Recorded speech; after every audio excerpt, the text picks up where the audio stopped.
A storm is coming. Who am I?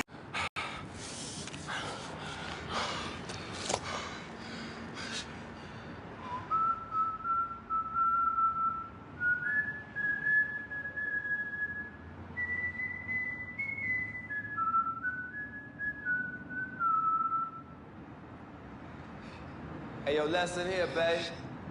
You come at the king, you best not miss.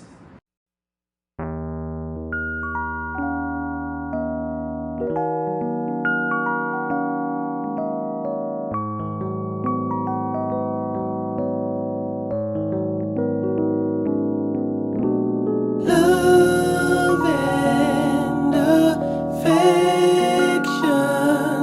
no fear of rejection.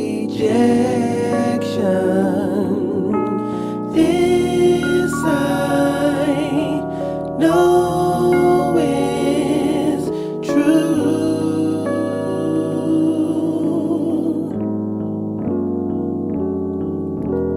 Peace and contentment, no need for resentment. This I found in you. This I found in you.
Me shall prosper.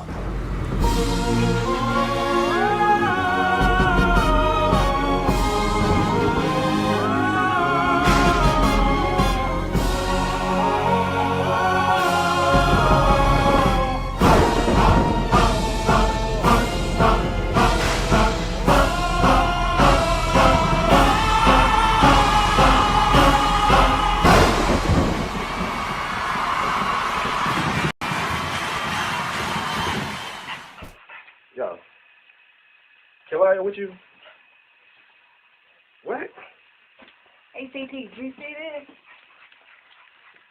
Look, if it ain't OfficialDanaJay, Levi for Kelly, or Prima Donna News, I don't even want to see it. Just take the ball. Look,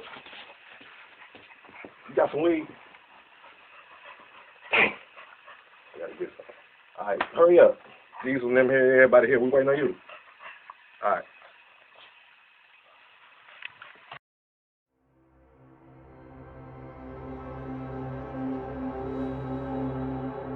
Everything good that's ever happened to me first came a period of horrible suffering. I never ask why.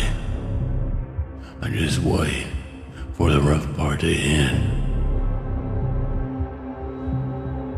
I was chosen for whatever reason.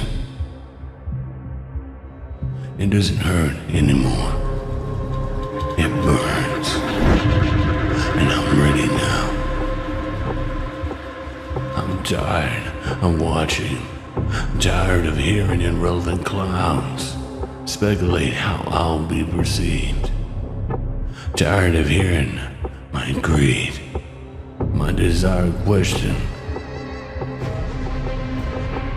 Whenever I decide to return, I'll remind everyone why they know my name. Again and again. Believe in me. Patience. It's almost time. And just before you subscribe to It Begins Again, just remember what you truly fear. And that's me. But I know that there's more. More for you, more for us. DJ discretion. Flow still sick, I ain't talking the pandemic. DJ discretion. Flow still sick, I ain't talking the pandemic. DJ discretion. Flow still sick, I ain't talking the pandemic.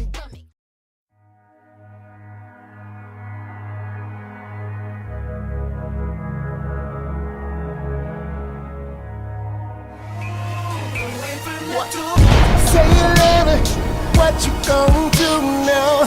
Hope you're ready, cause I'm really about to put it down. Girl, you know that I will never disrespect you. We have tomorrow, but tonight I wanna spank you. That ass, girl, gotta make it last, girl. Spread our soul, and I'ma beat it up.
COMICAL.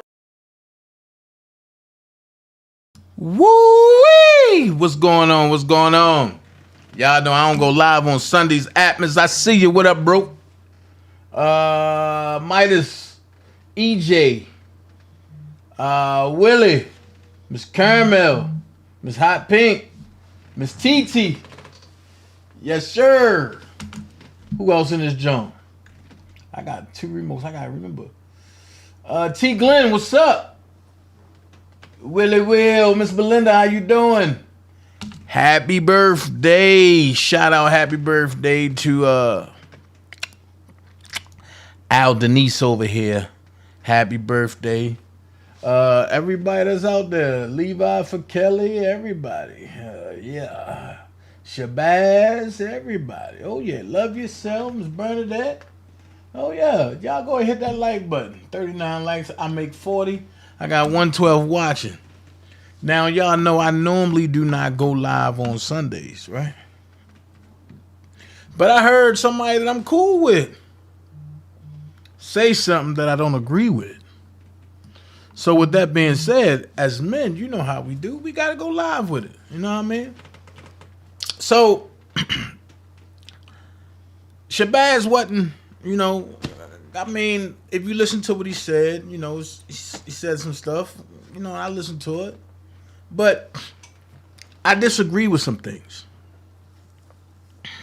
And before I get into that, I'm going to say Dream Team, family, friends, what's up? How y'all doing? How y'all been doing? I'm going to put the Cash App up there. Whew. Put the Cash App up there. I'm going to move it down a little bit to about right there. I'm going to open it up a little bit so that way y'all can see it. And then I'm just going to say, yeah, you know, Cash App for OfficialDanaJay is $OfficialDanaJay.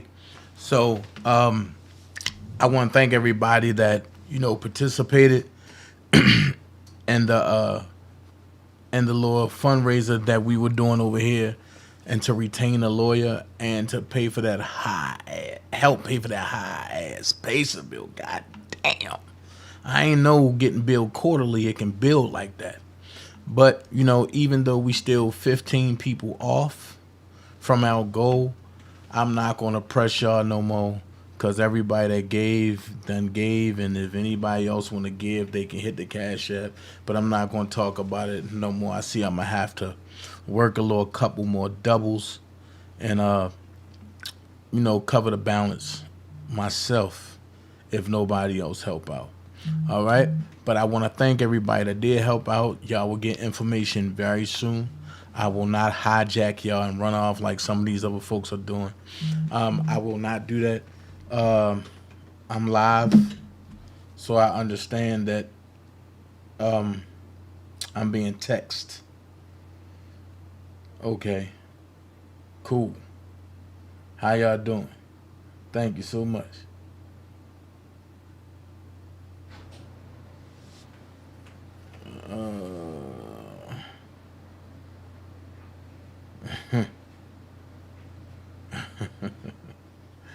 I got some announcements, man. I just got sent this this Thursday. It'll be the Handy Woman versus Malik in a music battle. So, you know, Malik Dream Team, so we gonna that put us in a bad situation. But we're gonna go support Malik. Everybody that's going to support Malik, we're going to support Malik.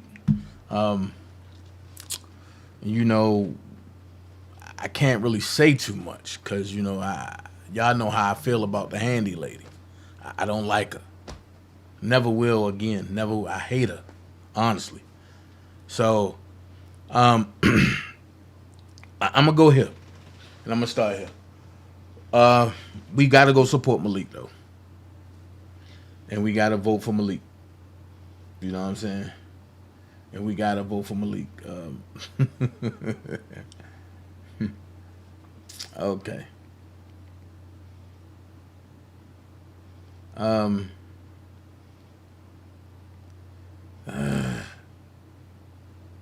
I wish he would have told us before he did that. But hey, nevertheless, it's for one of our fellow Dream Team members that we didn't know was going over there. Okay. And it's based on participation. There's no more judges. It's based off of participation, so we can't leave them out in the water like that. All right, let's go here. I'm going to jump in here and I'm going to do this real quick. Freedom of speech. 5-head Nairi. You know what I'm saying? Y'all think y'all slick. That freedom of speech page was one of the Bolski's burner page, right? So I always say if you let a nigga just sit for a minute, he gonna tell on himself. This right here is unacceptable. This right here is unacceptable. Nobody talk like that except for the Bolski. So whether he have access to this page, which he do, or whether he's taking directives from Nairi, which he do, or whether 5-head Nairi is taking directives from the Bolski, which she do, this is unacceptable. Now, and you want to talk about everybody else, but when your mother couldn't breathe, then what?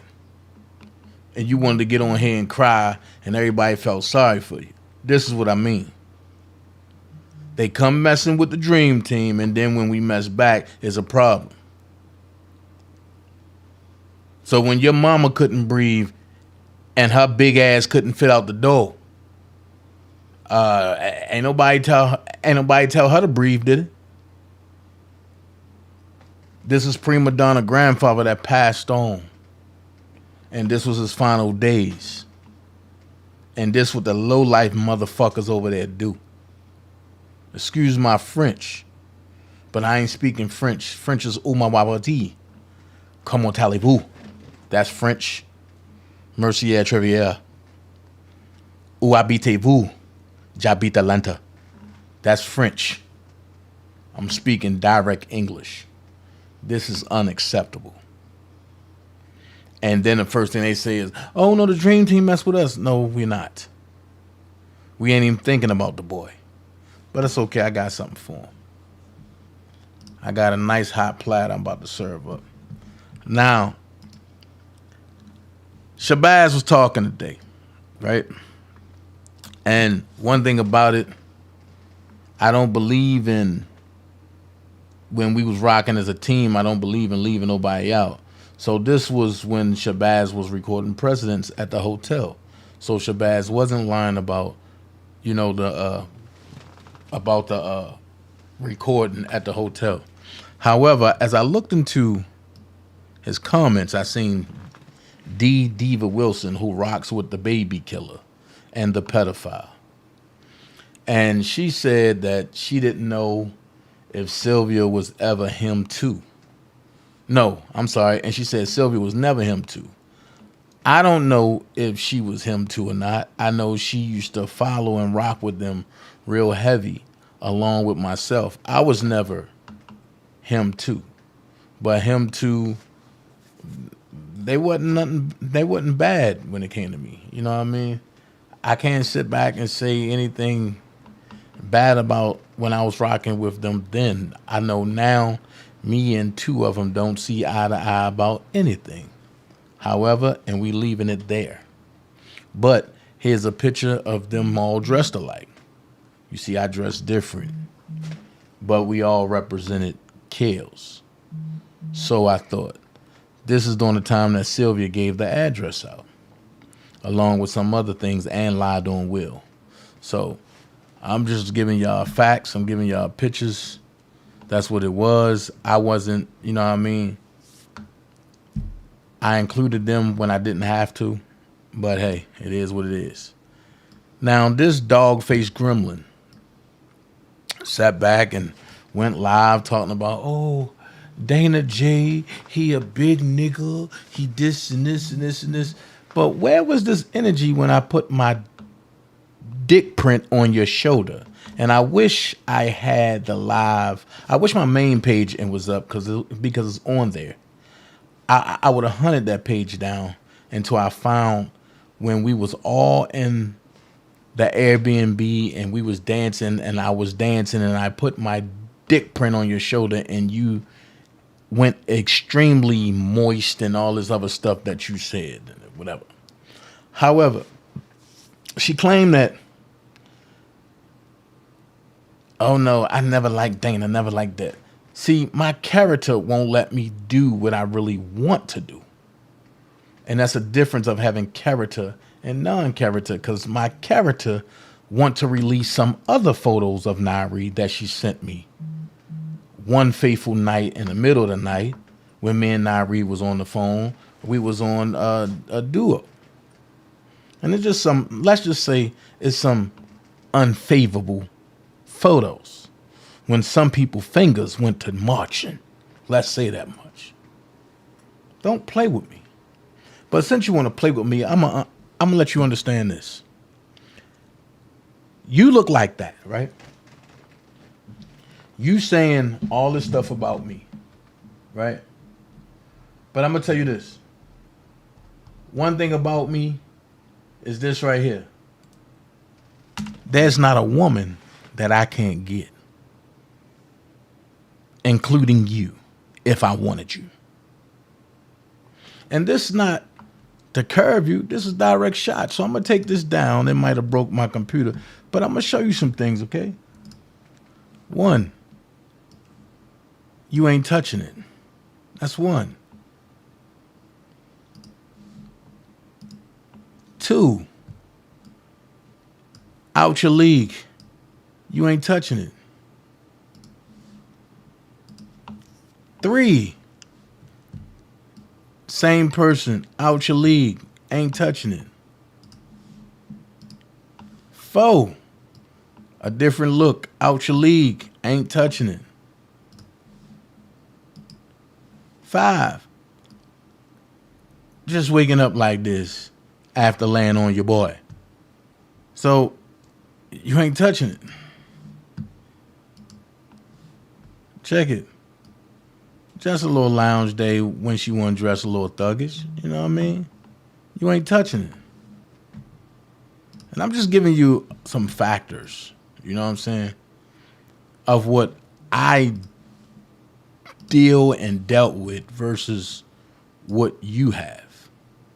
Now, I'm just letting you know, like, what it is. Like, you ain't touching none of this. So, while you at it, understand this.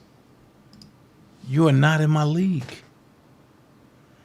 You want my attention. I don't want to give you my attention. You're not who I want to give my attention to. So while you sitting up there capping for the slow people, let's understand this.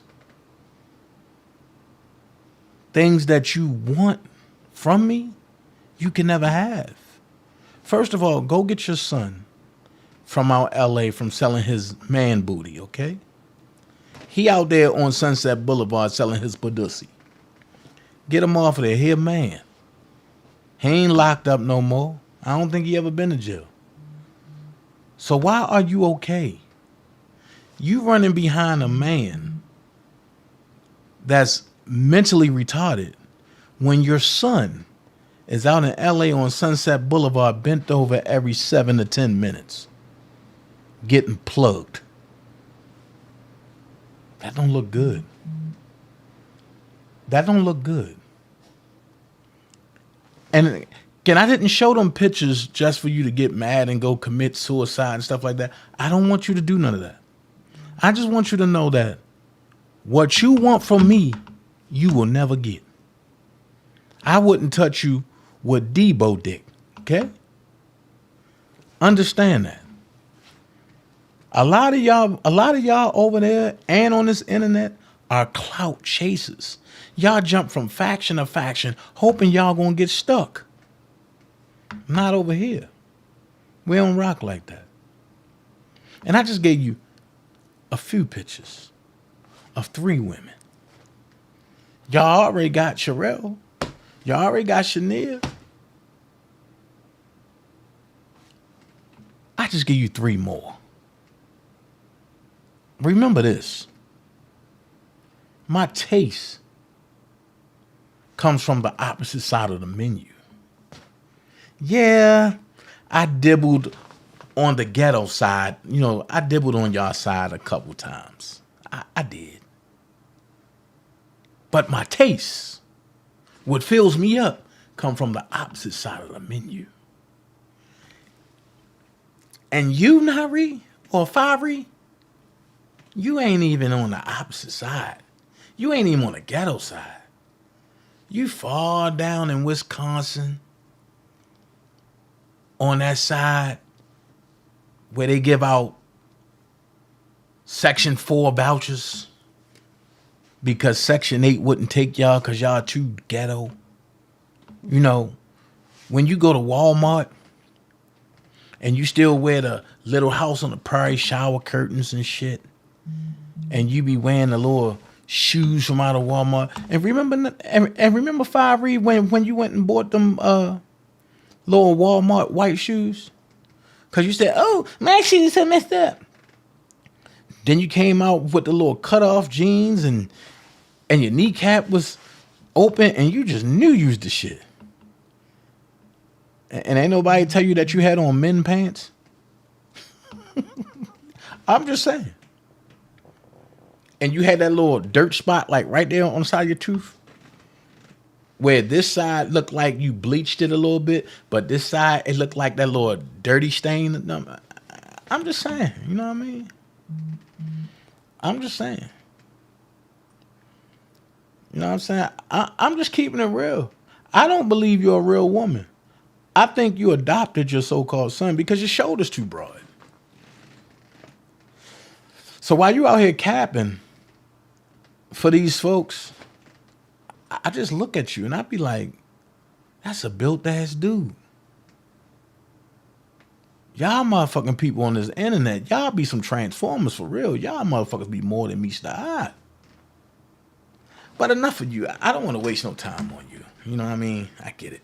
So when y'all ran with the Jasmine said immediately after me and her dealt with each other that she wanted to tell somebody and this, I knew that was a lie.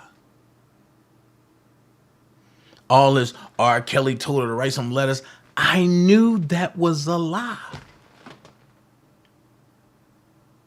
I knew where it came from.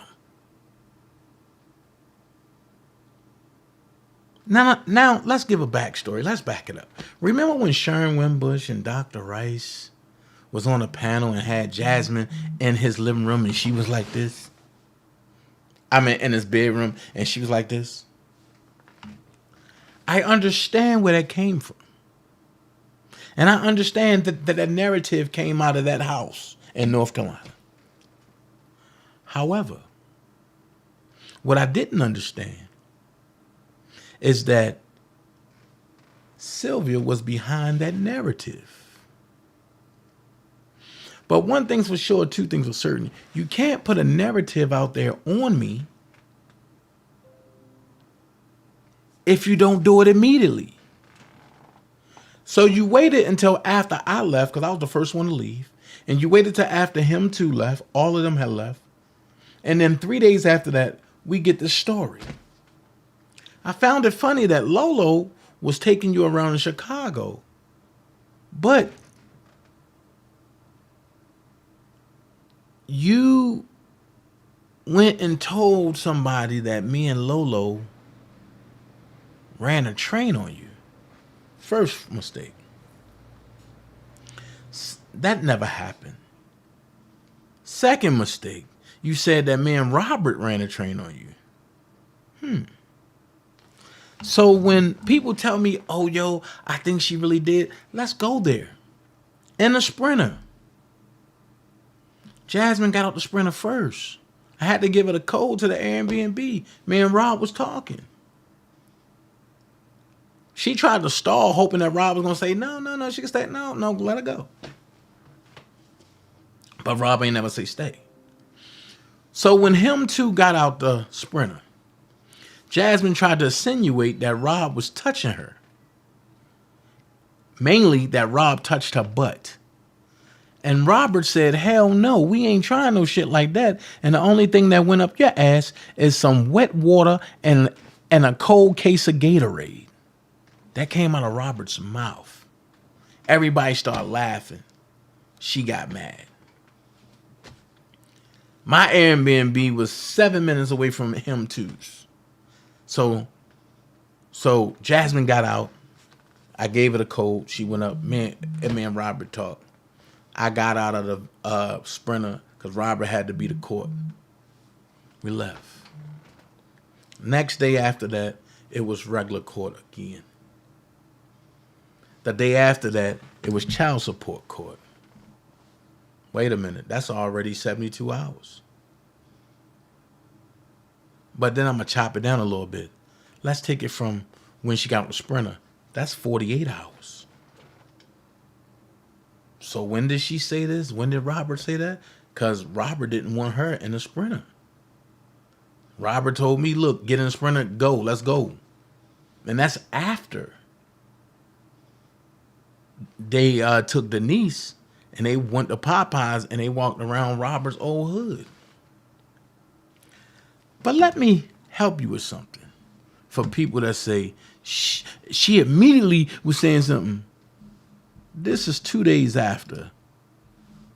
Oh no, that's another thing for Nairi. Oh, you don't understand that. That's four-wheeler riding in Dubai. But let's go here.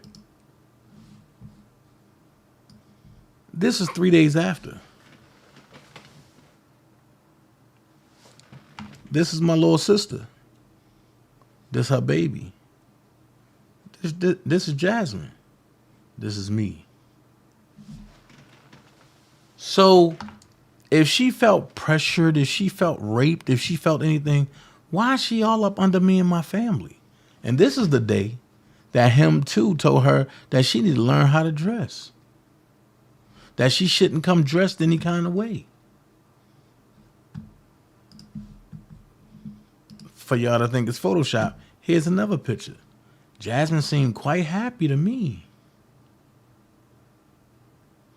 Quite happy to me.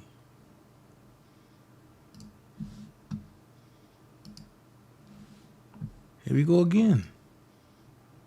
Quite happy. Because it was an issue. She could have told my little sister. My little sister definitely would have, addressed it. That's why I say, never run with rumors of people. That's how, that people on the internet be trying to press people to do dumb stuff. I wish Jasmine would have filed a police report. I would have countersued and then had her locked up for stalking. Along with, oh boy. Make it make sense. Now we gonna get to bedbug.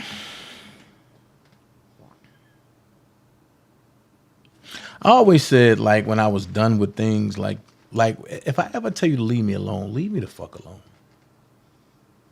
Because I'm not the one to play with. And I heard Shabazz say, well, this is supposed to be for R. Kelly, and this is not for R. Kelly. That's the problem. Everybody's trying to make outside shit that people create. They trying to take it and bring it into the R. Kelly situation. Shabazz wasn't around when them folks made me lose my job, when they made me lose my home, when they tried to get my gun license taken from me, when they did well-being checks at my sister's house thinking I live there, when they did certain stuff like calling jobs and stuff like Shabazz wasn't around for that. And when that was going on, ain't nobody say, oh no, this ain't helping R. Kelly. Ain't nobody say that. Ain't nobody say when this pedophile jumped in my 11-year-old daughter inbox, and I did a live about that. Ain't nobody say, oh no, this for R. Kelly. So before I even started it, I immediately said, this ain't no R. Kelly shit. So I get where Shabazz misspoke. And then he said the only reason why I did it is because me and him was beefing. No, I don't beef with pedophiles. I don't beef with peasants. I put it out there because it pissed me off. It touched me.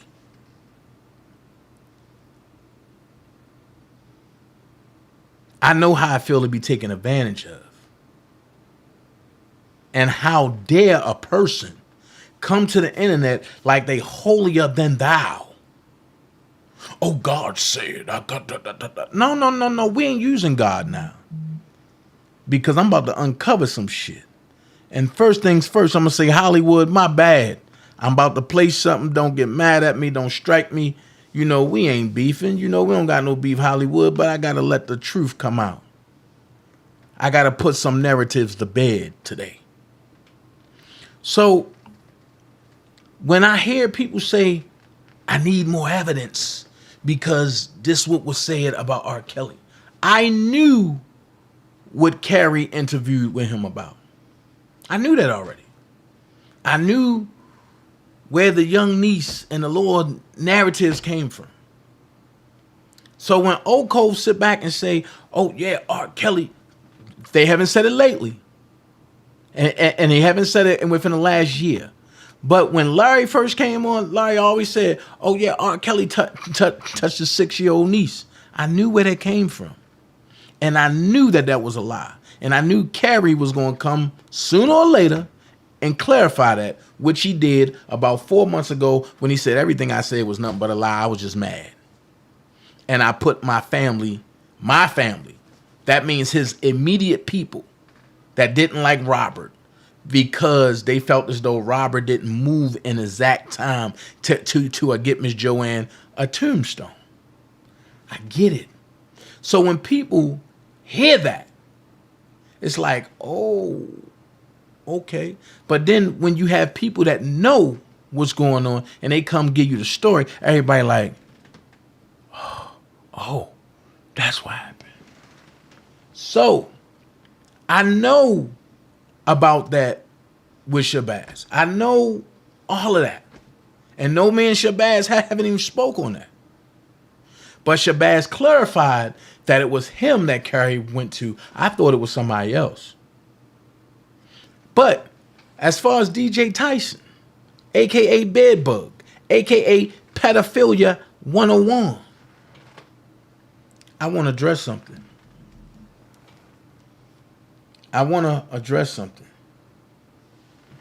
If what his daughters was saying was alleged, it wouldn't have been this hard. What I mean by this hard, it wouldn't be this much of an ongoing battle.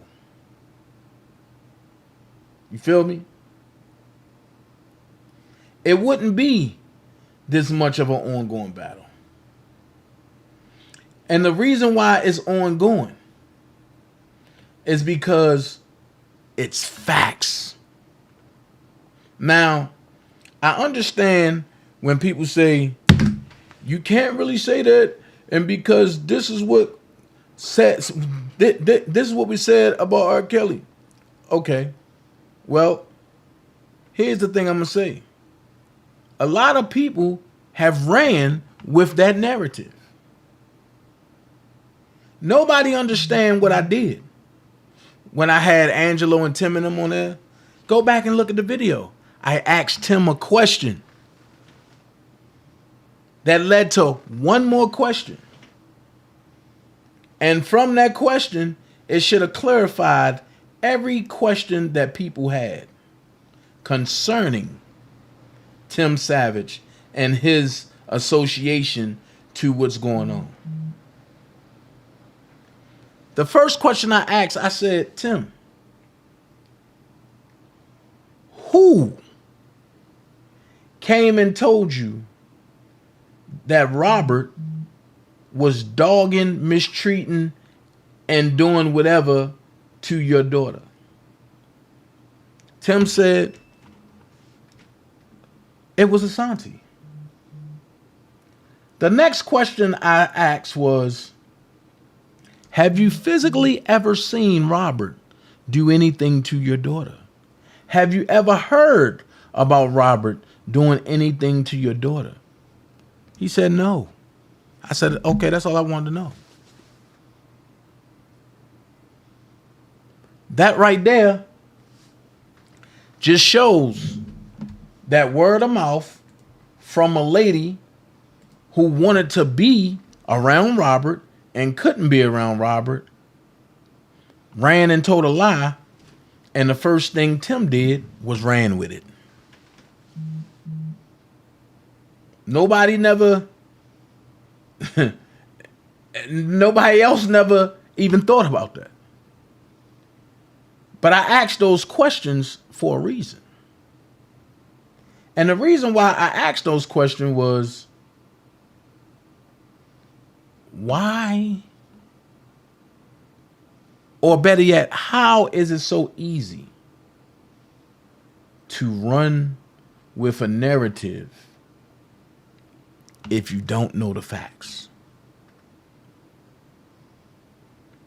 After that, you ain't hear me harp on it. You ain't see nothing else. Right?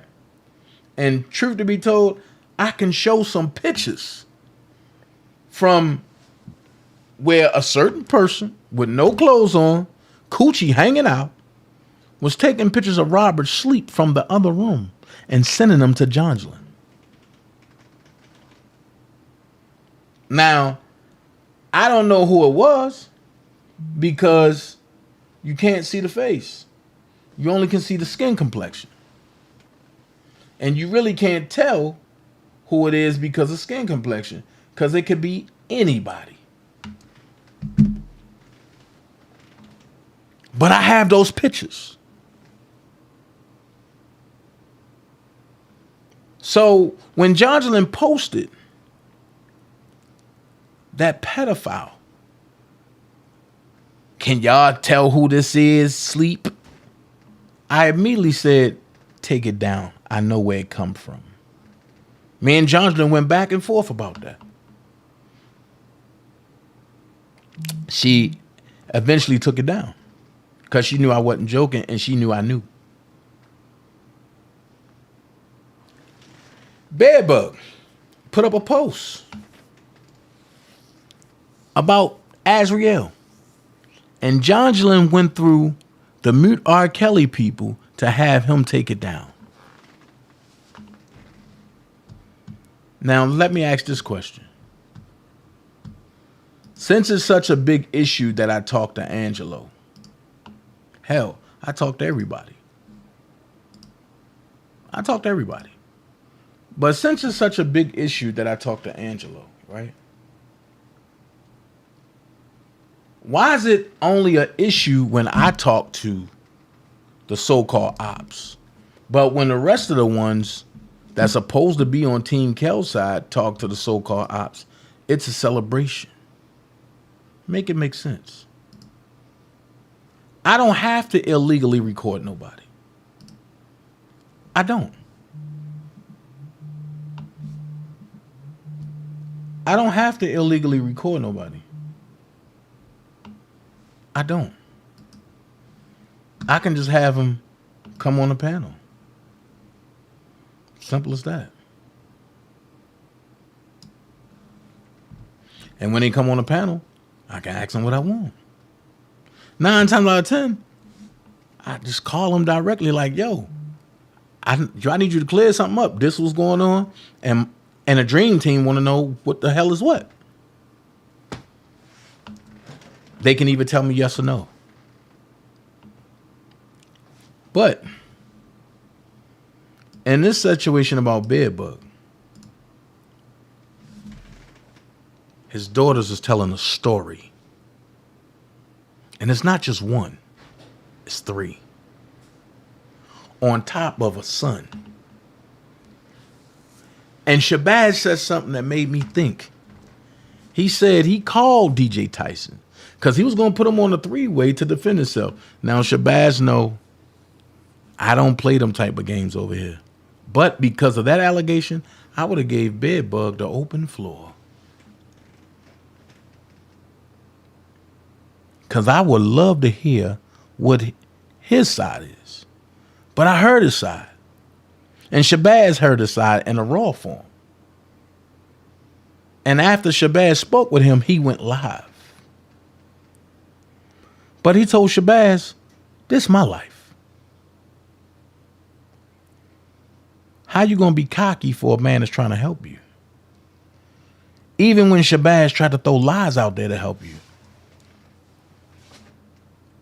With me thinking that because me and you don't like each other or that I don't like you, that I just threw that up there because of that. No, that's not why. So I'm clearing up some shit.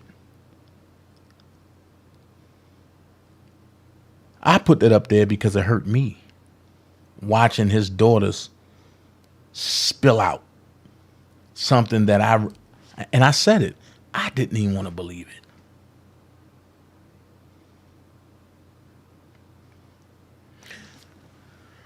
So you have the crash dummies that's willing, that don't have no integrity, that don't stand for anything, that is willing to do stuff like this.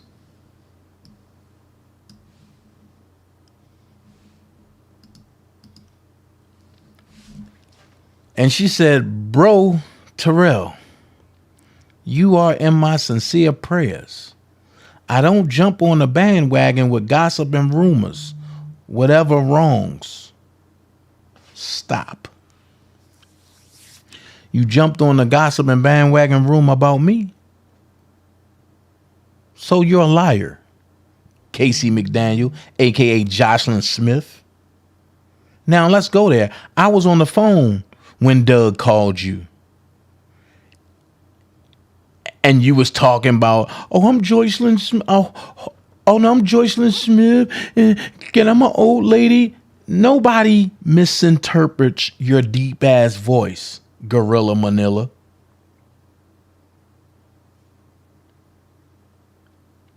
We all know your voice. And I told Doug she's a liar. You told Doug, and this is what you said word for word. Doug asked you, oh, how did you create a defense fund? And you said, I wasn't trying to create a defense fund. I was trying to donate to the defense fund. And remember, Doug paused. I put my phone on mute and laughed my ass off. Because at that moment, we both knew you were lying. He hung up with you. And he said, oh, this might have been a mistake. And then hung up with you. I had to let him know. You cannot donate to somebody and mysteriously create a defense fund. You can't do that. You have to set that up. And you and Kevin Terrell set it up. And that's how he got the $5,000 into moving to his first apartment that was in Nisimo's daughter's name. Now, since we all want to talk about, let's tell some truth. Let's tell it. So you said, bro, Terrell, you are in my sincere prayers. I don't jump on bandwagon with gossip and rumors, whatever wrongs you have done in your past. God has forgiven you. Hate him. Wait. How you know God has forgiven him? He can't even forgive himself. So how can God forgive him for raping his daughters? You sound stupid as fuck. Then you said sometimes God allowed things to happen to us so he can get our attention. Yo, do you realize the magnitude of what's going on? Then you said God wants you to come to him. Lay your burdens at your Savior's feet. He will give you rest. Do you know that mean that he will take you from this earth and just give you eternal rest? Do you know what that means? That he's taking the life out of you and sending your spirit back to where it came from. See how you misquote scripture? Then you said, stop trying to handle things on your own. Let God fight your battle. Don't do evil for evil. Don't give the enemy room for reproach. So I guess I'm the enemy. Oh, so I guess I'm the enemy for bringing facts and truth about something that happened to his kids at his hand on his watch.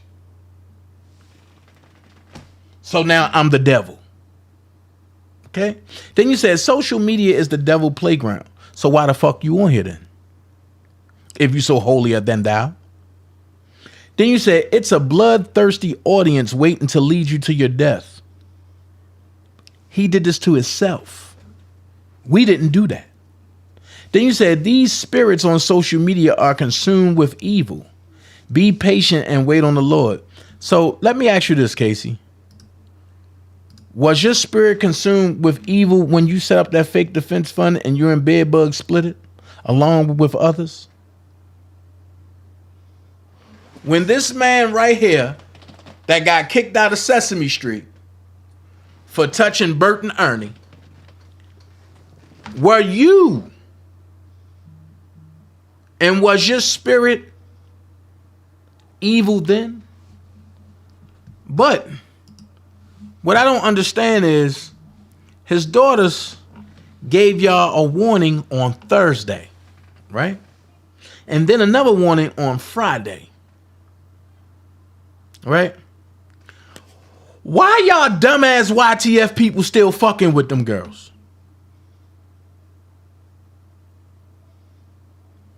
Now, I know they're going to say, Dana lying, he's starting stuff, this and this. Okay, well, let's go here. His daughter words, not mine. Kiora Terrell said, stop coming to my page about this nigga. I don't got a daddy. I'm start treating y'all asses 100. We don't need no compensation, a interview, or no therapy. Fuck that nigga and his mama and everything they stand for.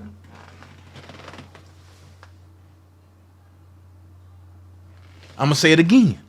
She said, stop coming to my page about this nigga. I don't got a daddy. I'm start treating y'all asses 100.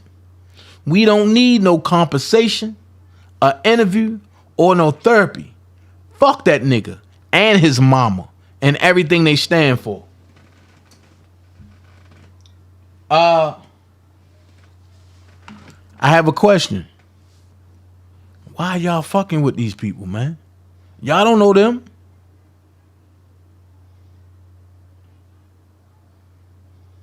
Y'all heard me when I said I don't want to interview. I just want them to heal. Y'all over there talking about we can pay you to do this and we just need an interview so that way you can speak in good light of your father. And then y'all talking about some and we'll make sure y'all get therapy. What the fuck?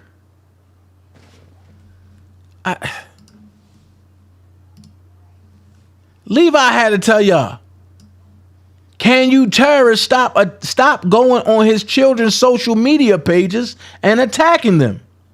She and her siblings and mom have been through enough.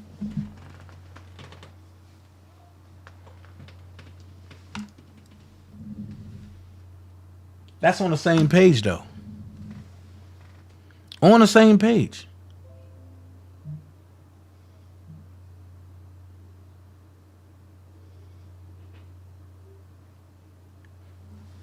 On the same page. He had to tell y'all. And then she come back. Stop coming to my page about this nigga. I don't got a daddy. I'm gonna start treating y'all asses. So before y'all try to spin it talking about, oh, she was talking about Levi. No. Look at the time frames. No. He came to her defense of y'all YTF niggas. And then if it was false, if the story was made up, if it wasn't true, here's the icing on the cake.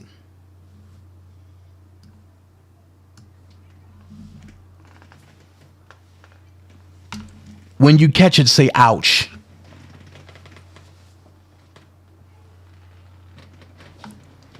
You have a husband. I'm assuming it's Boops, Montana. You got a sister, which is Keena. You got a other sister, which is Taylor Wade. And then you got the matriarch, Miss Crystal Qualls.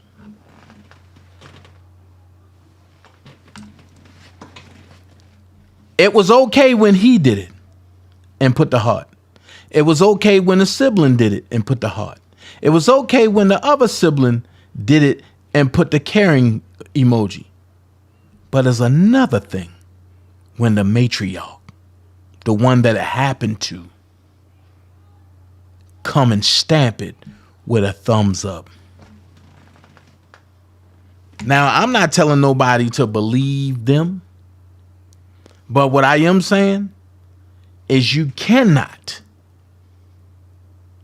take up for this dude when now everybody involved is saying the same thing and corroborating the same thing and agreeing with the same thing. But you know what people want to say? This ain't gonna help Kels. That nigga ain't help Kels. Remember, that nigga said R. Kelly a dope dealer singer. You know what, Kel? He gonna get locked up like Bill. But he gonna get locked up and that dumbass nigga gonna be singing prayer changes. Have y'all forgot that? So we ain't gonna shade the 50 or throw the curve. And we gonna put the thing in a thing and throw the 8-ball corner pocket.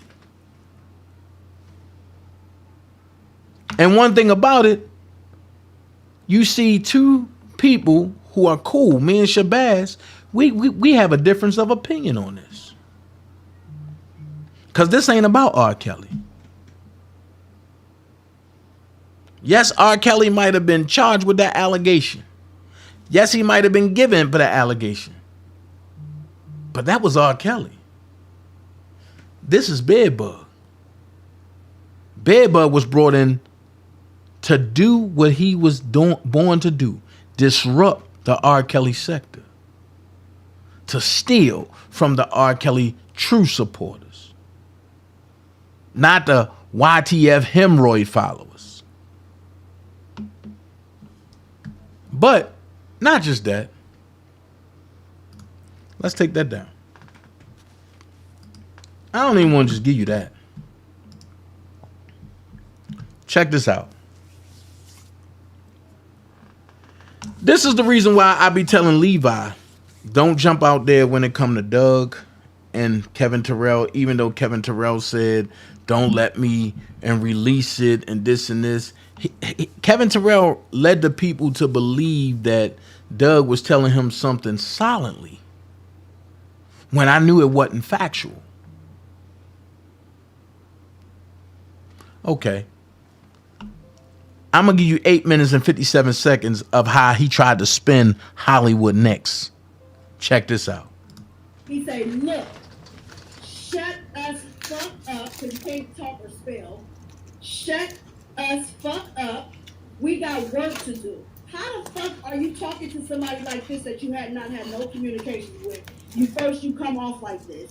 You said we got work to do. Real talk. Do not say my name. I got a call. Shut up. Yo, I got a call. Are you getting this? Yo, Hollywood, are you getting this message? No, do not call. This DJ, I spoke to Doug. Real talk. I got some vital info. Basically is what he said. I got vital info. He says, okay, just got off the phone with him. I'm going to share with you. Yup, that's what he said. My response was, so what's up? What did he say? His response is, I'm going to share with you what Doug told me tonight. Your work is not in vain. I know we had our issues, but of course his motion been denied. And they only give R. Kelly 2 weeks, which I've already known this shit. He ain't telling me a motherfucking thing I did not know. R. Kelly's getting 2 weeks to prepare, regardless of what we had issues on. I still feel like you are great at debunking lies as well. I'm moving different way now because the ops are watching, and I hope that everybody is watching at this motherfucking point. Fuck him, okay? He says, because the ops are, wait a minute, I want to listen what I said. Because the ops are watching, they want to find Kels not guilty, but we need to present shit to the jury. When I say I spoke to Doug, I thought about you because I say it then and I say it now. I believe in your work. Let's put this bullshit aside and move in silence. I hope you reading this is what this dirty ass, bed bug infested ass, good for nothing ass nigga said to me, okay? And said, this is the message that I put in the community tab. When I say I spoke to Doug, I thought about you because I said it then and I say it now. I believe in your work. Let's put this bullshit aside and move in silence. I hope you're reading this, okay? Mark these words. We got work to do. Some has already been done. And my response to this dumb nigga was, what are you fucking talking about? I didn't say what the fuck, but I said, what are you talking about? And then I tried to call this dirty ass nigga when I ended my life with you guys, and I said, I'm calling you. Are you to answer or no? Okay? And the nigga responded to me and said to me, my phone was in silence. Call you soon as I'm off this call. Hollywood next. I still say you do great work and God still is good. Never delete that original Hollywood Next page. Debunking lies is gonna free R. Kelly. Trust what I say, okay? That's the shit that was said on Wednesday, okay? Then you get to the next day, Thursday, when this nigga is in a fucking frantic and a goddamn on the run like as rat because he got his ass on the run because he got intimidated by these motherfuckers. And what this bitch ass nigga, somebody in his chat said that Hollywood Next needs to call in. And so what I did was I texted this nigga on the same motherfucking text that he responded to me. I responded to him after I was through with the nigga because, like I said, he claimed he was going to call back, which he never did. And then I get on my YouTube, and then I see the text message of him saying, yo, somebody reach out to Hollywood Next, tell her to shut the fuck up. We got work to do. That he claims was a bait for the opposition to bite. And he claimed that the opposition bought the bait. So if the opposition bought the bait, thank God I didn't bite the bait because I didn't respond to him anymore. The next time I responded to this bed bug, dirty finger, stanky booty, shitty motherfucker, homeless, begging ass, put in my Cash App ass nigga, I said to him, okay, my only advice to you, because I saw what the person in the comments said, they wish that Hollywood Next would reach out because they know I could potentially help this good for nothing ass nigga. And so what I did instead of calling him was texting him and said, my only advice to you is make sure you get a refund for the remainder of your stay and find out if you can stay and remain anonymous, and they don't confirm it when anyone who calls that you do not stay there, you need to go talk to them. And then I said, or give me the number and I'll call to see what I can do. He never responded, so that's when I called the bitch ass nigga and said, don't put me on your fucking live. He took me off of his fucking live, And no, he didn't answer the first time. And so I texted him, I said, answer, like answer your phone basically. And he didn't respond. So I called, I got through to this dirty ass nigga, okay? And then I told this dirty, stanky, filthy, bed bug, dookie booty ass nigga to basically end your life. Because if people really is watching you, you need to end your life. Because right now it's looking more like you're looking for a shit show and a sympathy show than you are trying to get help for people who allegedly is attacking you and reaching out to these fucking hotels where you stand at. So how the fuck do you take my message the wrong fucking way and make your subscribers feel like I'm reaching out to you and I'm communicating with you? Like, why would you do that? Why would you turn that shit around?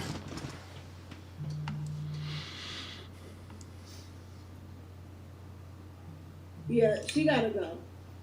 I'm gonna block her ass. Fuck that bitch. She don't know what she's talking about. Thank you everybody that shot the moderator. The moderators that shot that stupid ass up off my page. Because in real life she gotta be stupid. Because you don't hear it, you must be even stupider. So anyway, yeah.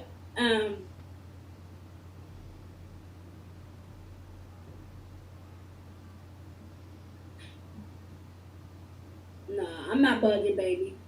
That nigga bugging. He bad bugging, baby. I'm not bugging, honey. I'm doing great, okay? He's bugging. So anyway, yeah, this bum turned that whole content around and made his subscribers think if she don't like me and she's this and that and the other, why is she calling my phone and da-da-da-da-da? You turned it all around. You made it look like I reached out to you when you was the one that reached out to me and text me. Okay? And try to get me, and then you try to say that it was a bait for them, but look like it was a bait for me. How the fuck do I know you really talking to Doug Anton? And why would Doug Anton want to talk to you and give you any information as it pertains to anything? Thank you, Pink Lemonade. Thank you. Everybody. So, what you just heard was Hollywood Next pretty much put it out there. But he say that he never talked to them. Whole time he was talking to Larry, but then coming back trying to tell people, oh, Doug Anton called him and did. I told you Doug Anton will only call him when he will lie and say Dana in trouble. And that's when Doug called, be like, what's going on? And then he'll flip it like it's something else. But you get what she said. He told her that the ops, which was Team Truth at the time, took the bait. What bait? So when I tell y'all things are going on and I just don't go all the way and tell y'all, just know I got everything to back it up. And yes, at that time, he was trying to set Hollywood up. Why? Because Dawn told him to, because Hollywood said she wasn't fucking with Dawn at the time. Let's continue. Dr. Rogers called me one night telling me that, you know, his sister's Lisa and Cassandra, right? Robert's sister's Lisa and Cassandra. And I told her to send me something. So she sent me a picture of this man named Frank. His last name is supposed to be Kelly. Okay, cool. But she only sent me a picture of him and Cassandra. But Lisa is the more vocal, but she's not in none of the pictures. So what I did was I created a collage around this Frank guy. And I was waiting on Bruce, because if Bruce would have came on my channel, I would have showed him this picture I'm about to show y'all. So I took this picture to Robert like this. And Robert said, how you know this motherfucker my daddy? I said, man, look, just talk to him, man. Nothing help. I mean, nothing to hurt. Just talk to him. I didn't know that they were taking stories from other people and then going to Robert acting like they his siblings. Well, here's the picture that Dr. Rogers sent me. I put the R. Kelly collages around it. This picture right here is with Robert and Miss Joanne. I just don't understand. And then when I found out the ultimate truth, I put it out there that they not his sisters, but Robert did accept them. But he didn't say that they were his sisters. He didn't say that, you know, none of that crazy stuff. What a Robert did say is that once all this stuff over, but that he would get a DNA test to see. But what got me is when Lisa told me this man right here was coming to Robert's trial. But 2 weeks before she told me that, she told me this man was dead. So I asked a question. How was a dead man going to trial? She got mad and hung up the phone. I believe that's where the fallout between me, Lisa, and Cassandra actually happened.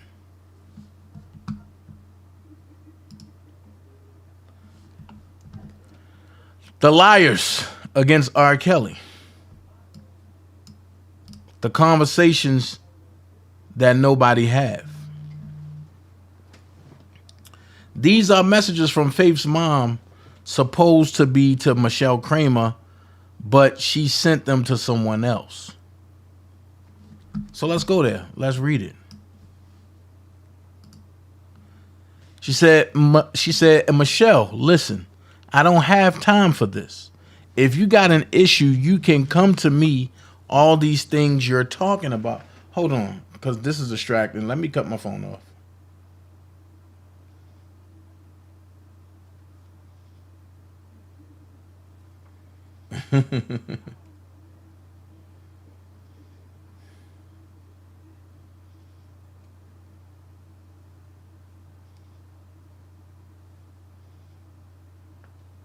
So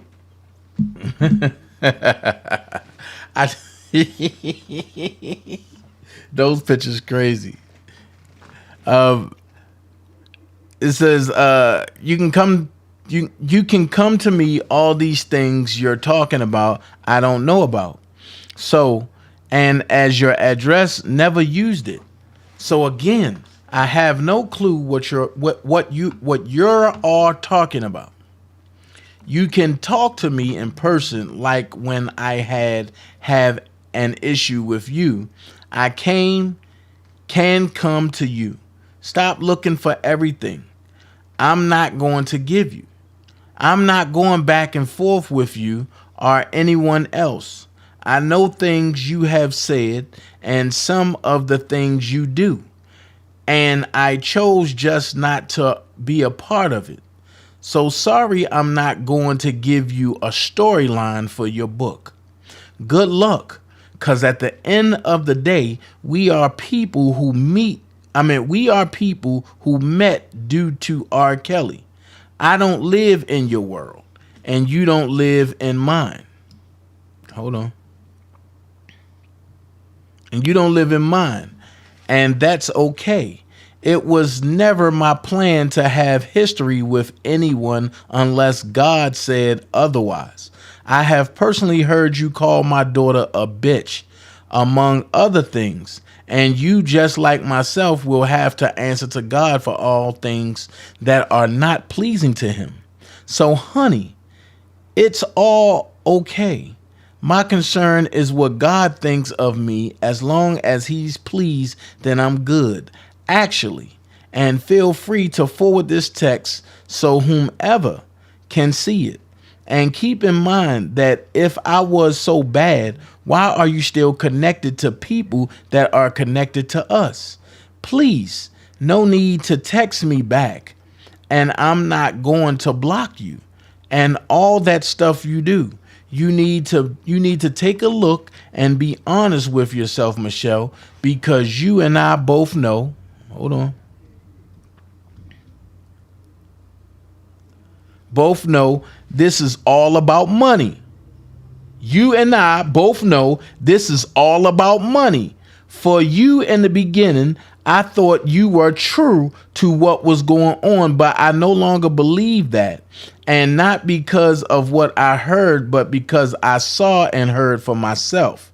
And the sad part is that if you're not careful, you are going to push Nika to her own tell-all book. She already has spoken a lot already. So while you're coming for me, please truly work on yourself and your daughter and don't worry about little old me, because I'm praying for us all. So it's a bye for me. Then the person said, this is not Michelle, shaking my head. So now you know, once again, this is all about money. This ain't for Robert. And the reason why I said surviving R. Kelly is a sham, and people thought that I was joking, because on the set of Surviving R. Kelly, why is Gloria Allred prepping her clients? Make it make sense. Why is Gloria Allred prepping her clients? They ain't never say that Gloria Allred was on Surviving R. Kelly. Make it make sense. She's prepping her clients, and the way she's listening, she's letting Faith recite the lines back over to her.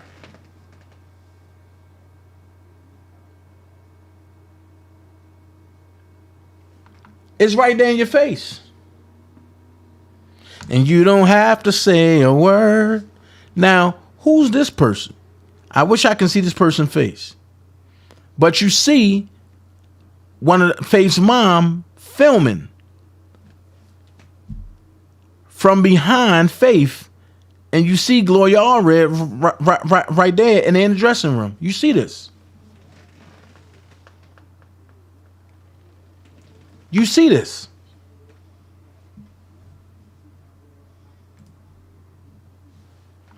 So make this make sense. When I tell you it was a sham from the jump, it was a sham. And people's like, nah, Dana, listen, I'm an actor. I can tell you when something is being acted upon. And if I wouldn't get strike, I will play it and I will show you every instinct when it was cut, when it was pasted, when a person was fed lines, and when a person was told to cry on cue. I do this for a living. I'm great at what I do. Next thing. Y'all really thought I was joking? Okay. Here's the director, aka casting agent. What did she say? She said right here, I sat down with the survivors a year before a camera was in their face. Stop. You did what, Tamara? I sat down with the survivors a year, and look how they made before bold. Before a camera was in their face. I didn't choose to do I didn't choose to do a documentary on R. Kelly. I chose to document the survivors' voices, black silence voices. R. Kelly just so happened to be the subject matter. Sharing is healing. I want them all to be healed. Well, if you want them all to be healed, why was you getting awards? And why that's all you was worried about? Oh, my work. And you casted all of these people. Jennifer Bone-Jean, I'm throwing you a nugget for Chicago. They were casted. They weren't victims. You cannot call a victim. My fault. Let me back this up. You cannot say a person is a victim if they were casted. To be casted means you are hired to fulfill a role. So here's my question. Are you really a victim? And if Atmos was still here, Atmos would tell you, when we get hired to do shows, plays, movies, we are given a script. We have to learn that script. And we have to bring that script to life. So I'm going to ask you again. Are they victims, survivors, or simply castmates, or better yet, glorified actors?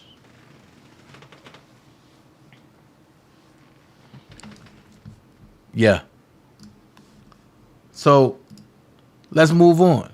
Jim Daryagas, the government can't say that you didn't talk to Angel Cruel and it was just a sharing of the book. No. When you eating lunch with them and planning things against R. Kelly, what do you think the conversation between Jim Daryagas and Angel Cruel was? The problem is Jennifer Bongine need to get Angel Cruel phone unlisted, and everything from the cloud need to be given to Jennifer Bongine. But the government ain't going to allow that. They only going to give certain pieces. That's why they said, no, please deny that. No, Jennifer Bongine need to have Angel Cruel whole cloud downloaded and given to her and let her crew go through it.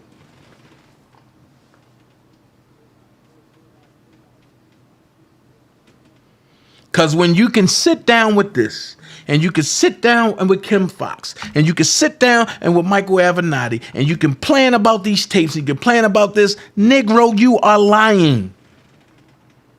And the government is backing you because they don't want to look no more janky than what they already are. Next. Check this out. Oh. Chuck and Keith. So Prima Donna said, at home, trying to figure out if my VCR still works. I ran across this talent. Sonny Black, Ernest Dixon, Keith Casino Marvell, and G.S. Smith. But the fine print say, come on, TBE. If it wasn't for Rachel Dion, we would have been the biggest stars in the world. Laugh out loud. Ha ha ha ha ha. What did she do? Tell Rob he had to stop showering y'all. Ha ha ha. Rachel Dion.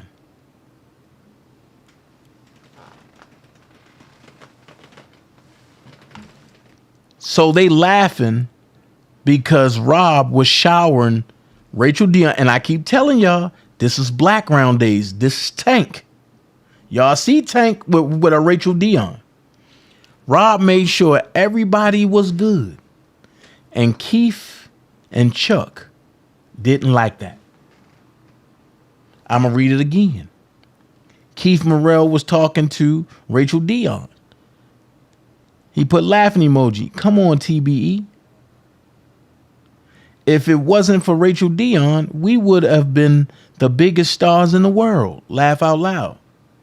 So I take it that Rachel Dion stopped it earlier on. She stopped the dissemination of the tapes earlier on. But then it says, ha ha ha ha. What did she do? Tell Rob he had to stop showering y'all. Ha ha ha ha. Rachel Dion. So I'm going to ask this question. Was that really Rashona on a tape, or was it Rachel Dion? And if you see her response, she got the dog laughing.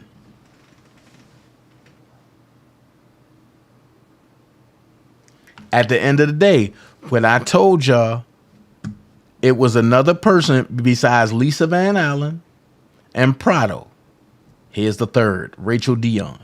And look who she hugged up under, Tank. This is before Tank left Black Round.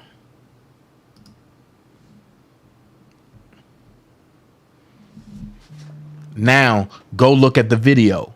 Don't that look like this? Ain't that the same person? Hey, EJ, you deleting people. Hold on, man.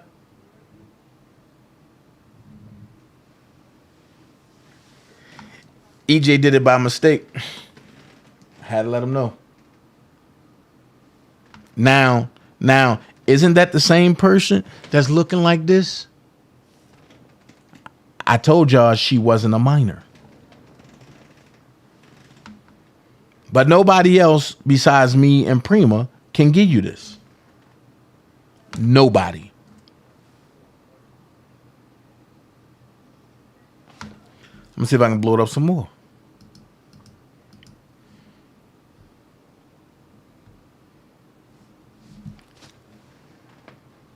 Same forehead, same nose, same cheekbones. Favor Prada, Favor Rashona, Favor Lisa Van Allen.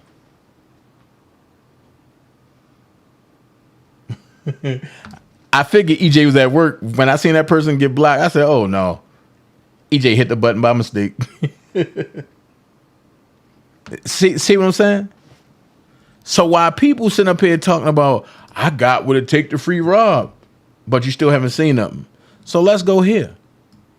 This is a reporter. Uh-oh. This Kim Jansen. And Prima got this. Shout out to Prima Donna News. Also, shout out to Prima Donna Pastries.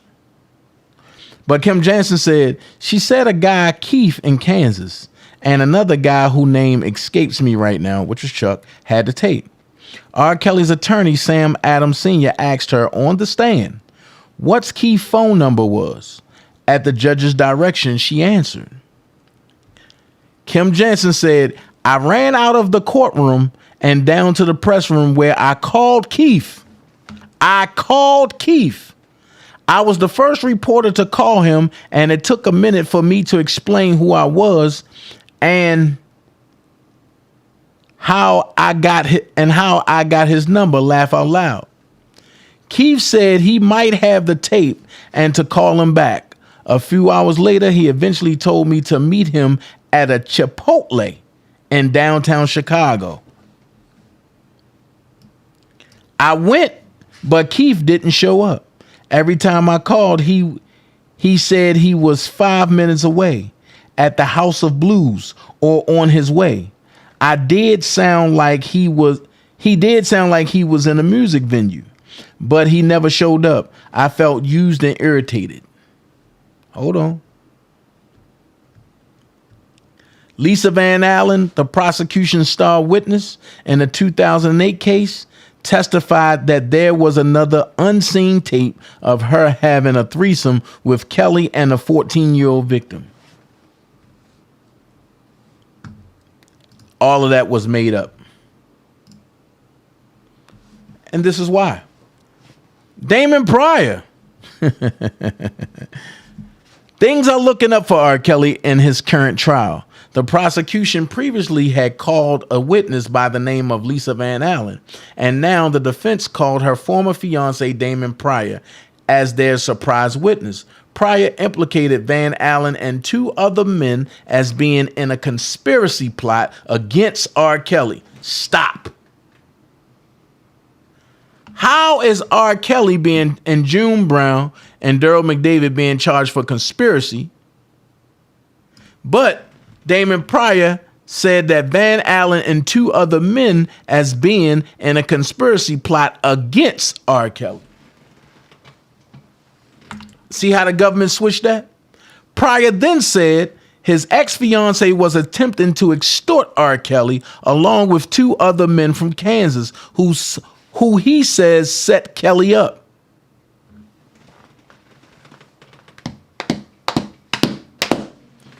Somebody tag Jennifer Bongine and tell her, we got it over here. Damon Pryor told All Hip Hop these were guys in Kansas named Chuck and Keith that she was saying were trying to put some tapes together on R. Kelly. Those are the words she used. And in conversation, I remember them calling and I was like, who is this? They were several people in contact with her. At the end of the day, like I told you, Rob is innocent. But I'm going to leave y'all with a prima donna video called Bonjean Uncovers Massive Corruption in Chicago. Janky Evidence, Jim Darriaga, Cheryl Mack, Time's Up. It was done on August the 11th, 2022. This is 21 minutes and 55 seconds. After this, y'all go back doing what y'all was doing. Dana J out. 1. Love your dream team. We all we got. All of this, you're going to see this in future testimony, but Azrael knows where everything is. When I say the tape, she knows who's who. She knows where the bank accounts are, where the money is. She knows who's using who. Not seen what we've been trying to show you, that you've been brainwashed. But once she watched that documentary and she read the emails that I sent over to her, that he was sending to Joycelyn, telling Joycelyn the same things that he told her, hiding other tapes for Azrael, just like London on the Track's mom was doing. Cheryl, I forgot her last name, Cheryl Mack or whatever. And so I'm trying to tell you without telling you too much, because like I said, this is a federal case, and I've even helped out the feds with all the information that I've been given. So I was working with the Department, was it the Department of State? Homeland Security, one of them damn please. Homeland Security, my lawyers were to hand them over everything that we had received.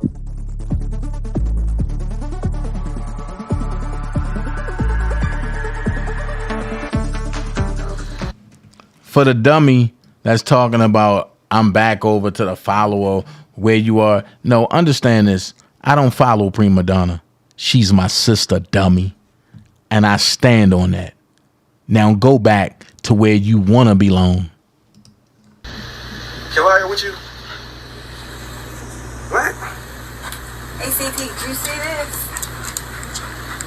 Look, if it ain't official Dana J, Levi for Kelly, Prima Donna News, I don't even want to see it. Just take the time. Look. You got some weed? Dang. Gotta get some. Alright, hurry up. These and them here, everybody here, we waiting on you. The truth gonna come out. It's gonna really fuck you up, bro. Because you think you're smarter than everybody. You thought you were smarter than the system. You went in there, now that woman put your truth out. I don't got nothing to do with that. You ain't even mad with me, you mad with your motherfucking self. Nobody told you to go do what you did. You did it, bro. I hate all this shit y'all try to say about you. You can say whatever you want about me. I'm sorry. You can say whatever you want. I don't give a fuck, bro. I'm dealing with real life situations, and YouTube is not a part of mine, bro. But when you come home and you want to keep making yourself like you was me, or you have a relationship better than me with my daughter, you stupid as fuck, bro. That's why when I call my daughter acts like a daughter. Not a child, but a daughter. I don't get in between. I don't play these games. I don't befriend people, kids, and do goofy shit like you did and then talk your way out of it. Like, bro, you was fucked up. We did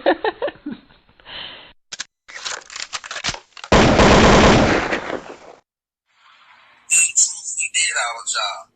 We brought the information to the public. Surviving R. Kelly went off. We kept that shit going. We got bus drivers, we got police officers, we got assistants, we got friends, we got people to lie, we got the storage, we got motherfucking video, audio, we got the storage, we got motherfucking video, audio. You ever seen Azrael at my house? You ever seen parents at my house?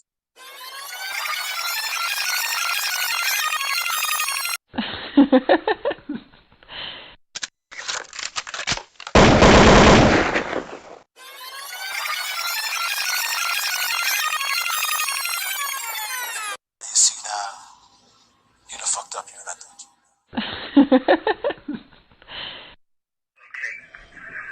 Okay, cause I'm letting you know now. Well, I'll call you tomorrow. Okay, I did want to tell you, like, to switch the 90 days out, but when you do switch them out, I do have a lot of stuff to talk to you about, like, really good stuff.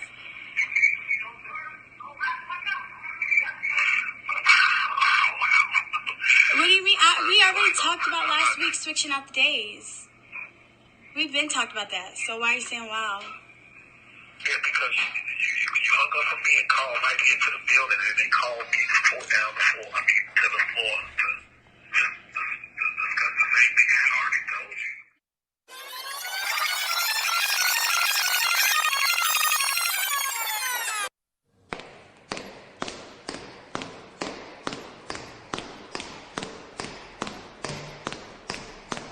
sorry for you. No.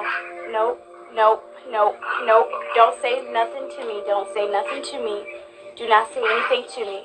Joy is in jail for assault. So I feel so sorry for the both of you. Don't say anything other to me. I feel bad for you. I know, yes, you do. You do. You do. You do. You knew I was coming up here to get Joy, and you lied to her. You lied to her. Yep. I'm sorry for you. I'm sorry for you, Bear. I'm sorry for you. I am so sorry for you.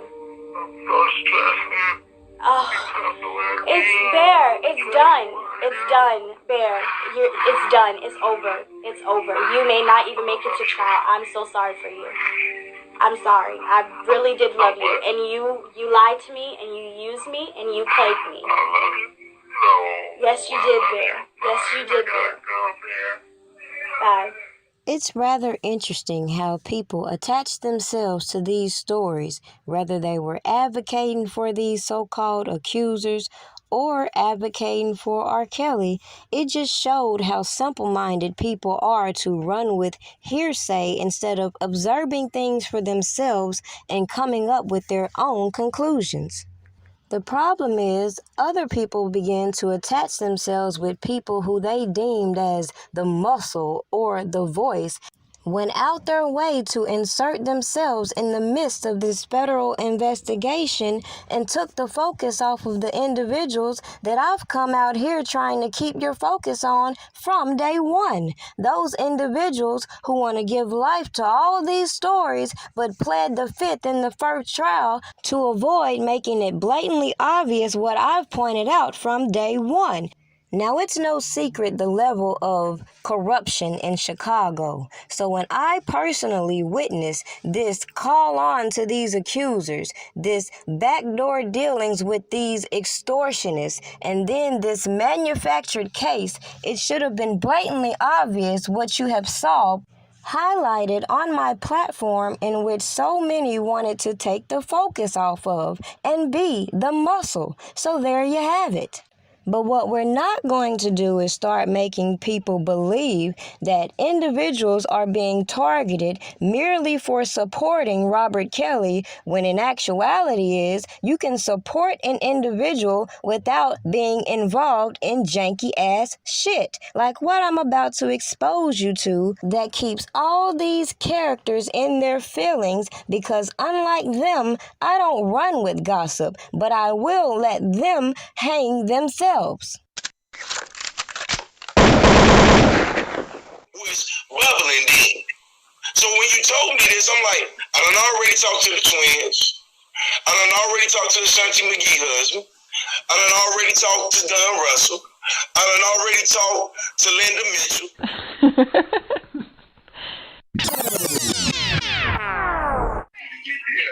Look back. DJ, get this. We looking for this. We don't know where the eyes are. We know where nobody is. We know where nobody is.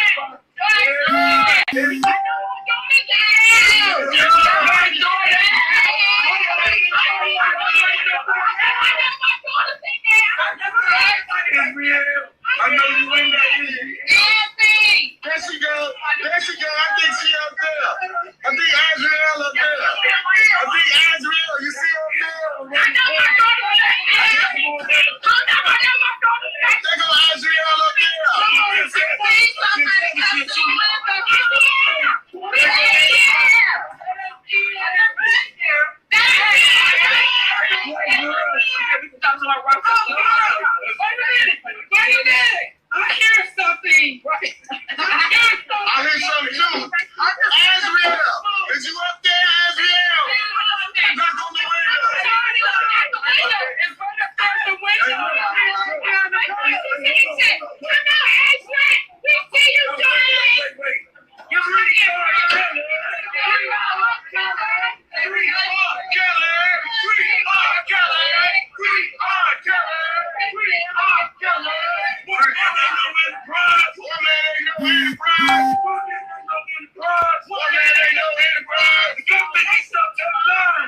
yes, I did have sex with Bubba as well. No, we did not have a threesome, but me and Bubba had another relationship outside of Rob. I've still yet to figure out how people watch the same things that I watch, and yet they weren't led down the same path that I was. In looking at a person like JP, who was used to facilitate this narrative, who actually was one of the main people who enlightened me to the fact that a lot of the things we saw put in these original motions and indictments against Robert Kelly detailed a line of extortion, and the fact that they're going to overlook McDavid's key roles and then try to put the blame on Robert Kelly in this RICO case in New York is what really flabbergasted me. So as I watch all this information be put on social media, and then I start to put two and two together, it became clear to me why certain people were working so hard to push certain narratives and remove the accountability across the board for certain individuals.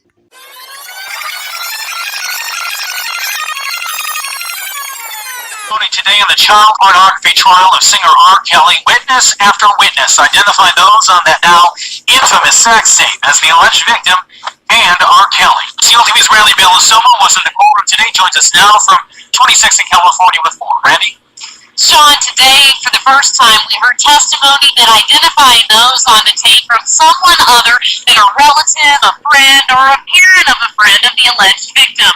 We heard from a former employee of R. Kelly who said at first she did not want to believe that it was him. Lindsay Perryman worked for Robert Kelly on and off from 1999 to 2006, doing everything from cleaning floors to handling the defendant's personal business. She told the court that included driving the alleged victim and the now infamous sex tape to and from his Olympia Fields home. She also testified to often seeing the girl at Kelly's recording studio, sometimes carrying a pillow and an overnight bag. The image that I saw looks exactly like Mr. Kelly, Perryman said, then IDing the female on the tape, citing her facial features and her cheekbones. During cross-examination, defense attorney Mark Martin inquired about Perryman's purported master's degree from a recording conservatory in Arizona, a degree she said took only months to acquire. I didn't go to Oxford or Harvard, no, Perryman replied. Also taking the stand was Jada Burnett, a family friend of the alleged victim. She said the female on the tape was about 12 or 13 at the time and noted her distinctive cheeks and facial structure. However, that's as far as she could go. Here's an exchange during cross-examination by defense attorney Sam Adam Jr. At some point, you'd have had to have seen her naked. You were so close, right? I've never seen her naked. 22-year-old Raven Gangler testified as well, saying the girl on the tape was her friend from junior high. She said that was something that was absolute and said the alleged victim was very proud of her relationship with R. Kelly. Generation tape that was filled with all sorts of video noise where you couldn't identify, in my opinion, anybody. That's my view of the tape.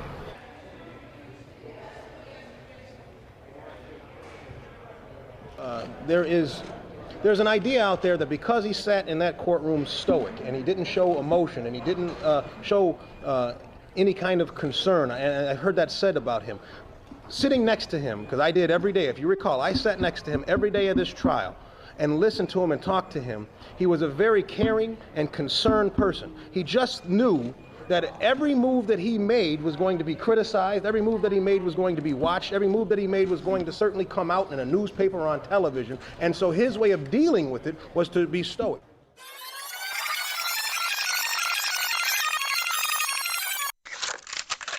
R. Kelly? Really?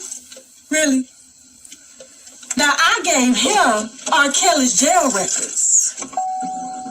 Ask him how he got R. Kelly's jail records. Ask him how I got the emails between Azrael and R. Kelly. So you mean to tell me I don't know what the fuck I'm talking about? The article state that the other person was in trouble. It did not. It did not. And there's a reason for that. There's a reason for that. You think we don't know?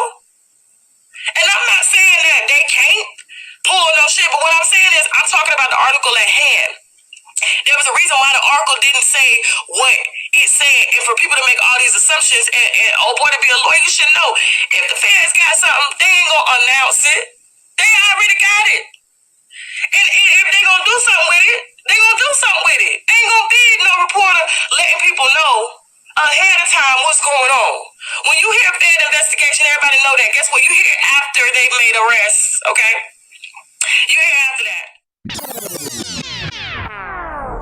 Less than a year, 10 months later, around Thanksgiving, I heard that there was this videotape on the streets showing Kelly having sexual relations with this young woman of 14 or 15 years. We had heard that there had been a relationship, and we had tried to do some reporting on this woman. We had talked to some of her relatives. We had talked to her family. No one wanted to talk to us. And then one day I'm at home. I worked at home because she can't sit around and play loud music in the Sun-Times offices any more than we can here at BEZ, which is why we're in these editing booth cubicles doing this, right? I got a call that said, go to your mailbox, click. Hung up, and there in the mailbox was a manila envelope with nothing on it and a videotape inside that showed Kelly having sexual relations with an underage woman. Certainly appeared to be. Too late. They should have did this 30 years ago. When her mother found out, and that her mother, he actually stayed at their home in Detroit, and her mother actually was sexually attracted to him as well. And he said when Aaliyah would go to sleep, that he would, this is what he said. He said that he would go in the living room and him and her would do sexual acts on the couch while Aaliyah was sleeping in the bedroom. It's too late.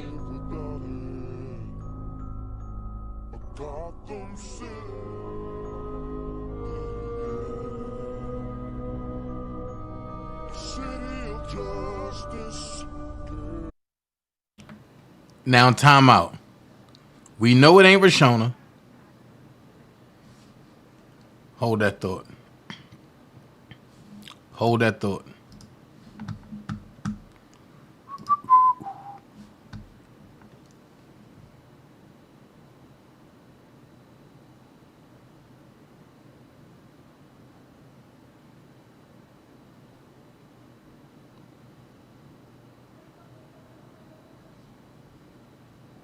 Hold that thought.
You see her? And you see her.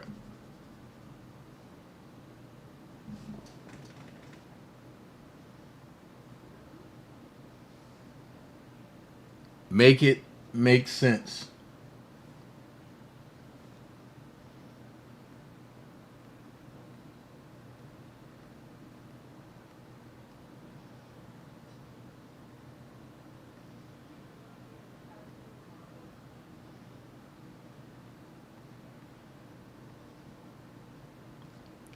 Now, you heard you heard Jim Diaga say he was called and said, go to the mailbox.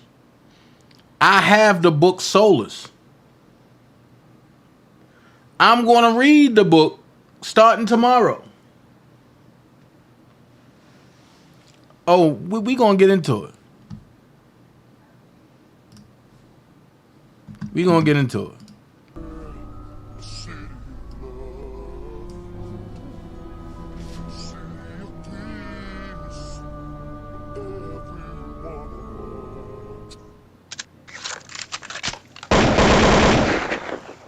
Now, clearly, I can give you snippets from each case that has been waged against Robert Kelly to remain adamant in my position that this whole case was manufactured, and all these people coming on these platforms just took the focus off the obvious corruption that I feel is being laid out now in Chicago. So if some people are not comprehending how it looks as a whole, let me remind you, all these janky ass people concocted this whole case, and now it's falling apart. We watch them get on these platforms beefing with one another, exposing the whole case. And now we see how individuals that claim to have been supporting R. Kelly only played both sides of the fence, whether you want to admit it or not. Obviously, a lot that went on these platforms did not benefit Robert Kelly from those who say they support him. Duh. And just think, if these individuals had just went and did what they should have done, which is file their reports instead of trying to entice and coerce individuals online to follow their lead, maybe a lot of people would have really been fooled by all the bullshit they've dispersed throughout these platforms. With that said, it does no good for all this information to sit on these platforms when the prosecutors are going to pick and choose what they're going to use and wait and see if there will be a defense. How can I pay child support? How? If my ex-wife is destroying my name and I can't work, how can I work? How can I get paid? How can I take care of my kids? How? What is your financial situation, if you don't mind saying? Here's the deal. So many people have been stealing my money. People was connected to my account. I went by myself for the first time to Bank of America. Didn't know what I was doing. Didn't know what the hell was going on. When did you do that? First time by yourself? About 3 weeks ago to a month. 3 weeks ago was the first time you went to Bank of America? Absolutely. By yourself? By myself.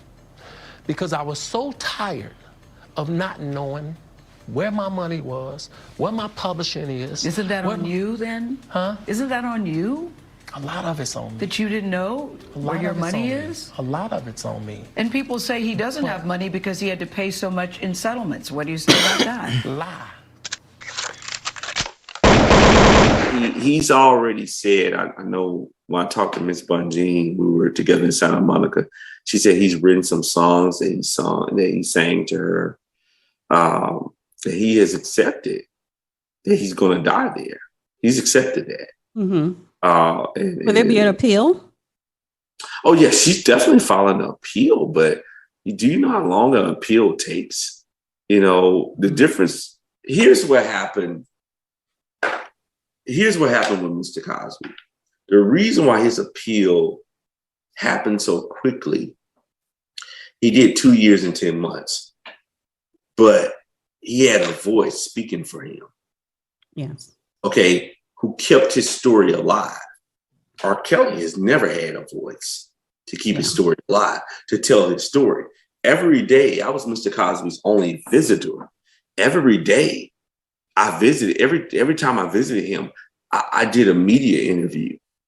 Talk about him. When the prison was doing something egregious or duplicitous against him, and against any other inmate, and I found out about it, hey, I went straight to the media. Mm-hmm. And that beat them at their game. I think just he had too many people. Wrong people who wanted to just get to know me. Okay, they wanted to get to me. They wanted to say that they were in my presence, unfortunately. For their own personal reasons. And for their own personal gains. And they started giving me calls about their own problems and things they wanted. And these are people who were supposed to have been fighting for him.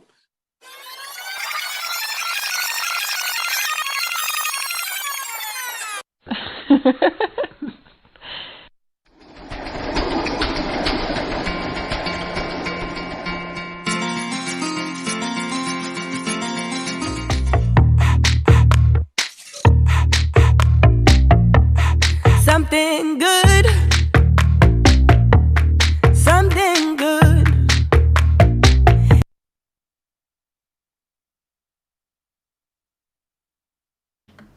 I just wanted to let y'all know that I have the book on my Nook. And I will be reading. It's a lot of contradictory of what y'all hearing now. Welcome. So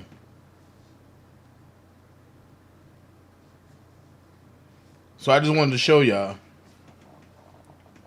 that it's never been capped this way. And it never will be. And I see people popping up in the chat saying this and this and this. I don't respond to idiot situations no more. Some going to say that's Rashawn the Landfair. Some going to say it's not. You clearly see that's not Rashawn. But okay. Y'all be blessed. And for all the folks that's doing dirty stuff out there, just understand and know one thing. This is not the type of tea I want. It's over for you. This is not the type of tea I want. It's over for you. This is not the type of tea I want. It's over for you. And remember, you can still donate if you want to the Cash App. I put it out there, but I had a lot of folks donate. 15 people away of $45, but it's up to y'all. Y'all have a good night. I'm over. I'm out. I don't understand what I've done wrong.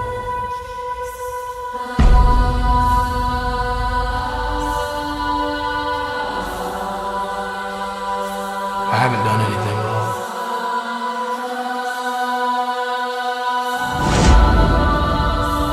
I think obviously the people aren't ready to see someone like me.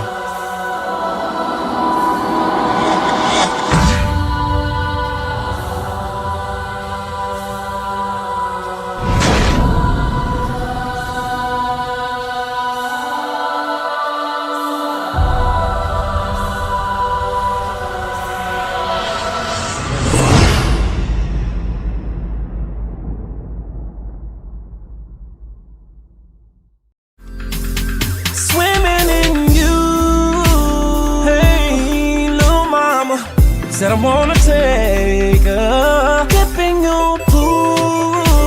Just go for a look out there. Hey, yeah, yeah, yeah.